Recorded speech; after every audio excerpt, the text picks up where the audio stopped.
Hi, I'm John Sangiovanni, Coordinator of Elementary Mathematics, and this is Math in Minutes. In this segment, we are going to take a look at subtraction on a number chart. Number charts help our students make sense of the mathematics.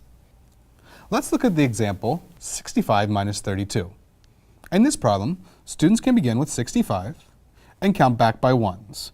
1, 2, 3, 30, 31, 32. The difference of 65 and 32 is 33. Counting back is not always the most efficient way to subtract, especially when we count back by ones. Our students may subtract 65 minus 32 by jumping back by tens.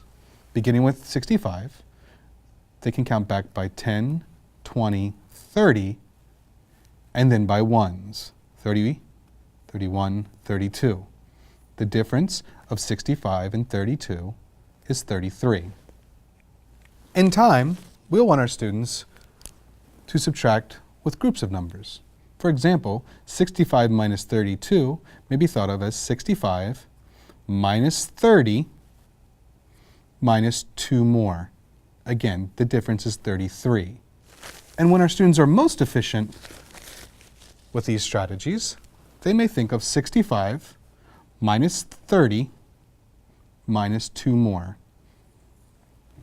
65 minus 32 is 33. Some students may think of subtraction as counting up. In this case, they begin with 32 and count up to 65. For example,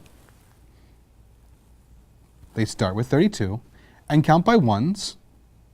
1, 2, 3, 31, 32, 33. The number that they counted to 65 is 33. Therefore, 65 minus 32 is 33.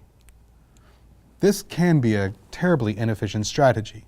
However, it's important to let students do this as they begin to understand the math.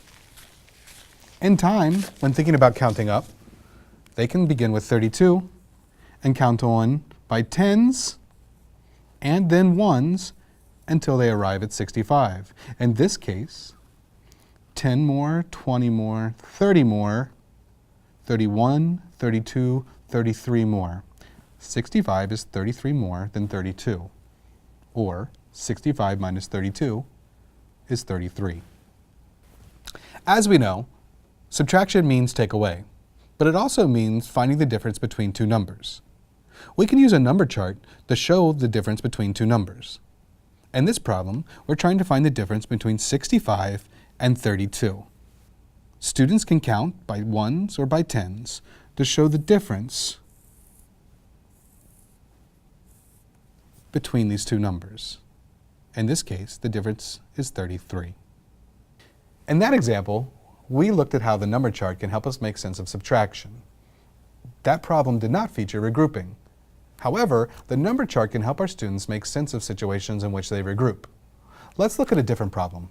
In this problem, 72 minus 38, our students would begin with 72, and they could count back by ones. 1, 2, 3, 36, 37, 38. 72 minus 38 is 34. Our students might also count back by groups of tens and then ones.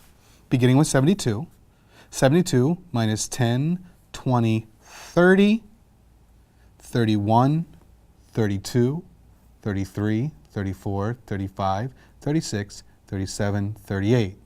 We still see that 72 minus 38 is 34. Again, in time, we'll want our students to subtract by groups of tens and ones. Starting with 72, they can count back by 30, 31, 32, 33, 34, 35, 36, 37, 38. Again, 72 minus 38 is 34. But as we just noticed, subtraction does not always mean take away. Our students could add up to find the solution or think about the difference. In this case, they would be thinking about the difference between 72 and 38. They can count by ones and so on to find that difference, or they might count by tens and then ones to find that difference. Regardless, thinking of the difference or counting back finds the result of 34. Subtraction on a number chart helps our students see the mathematics. It helps them make sense of it. It helps them develop efficient strategies for subtraction. See you next time on Math in Minutes.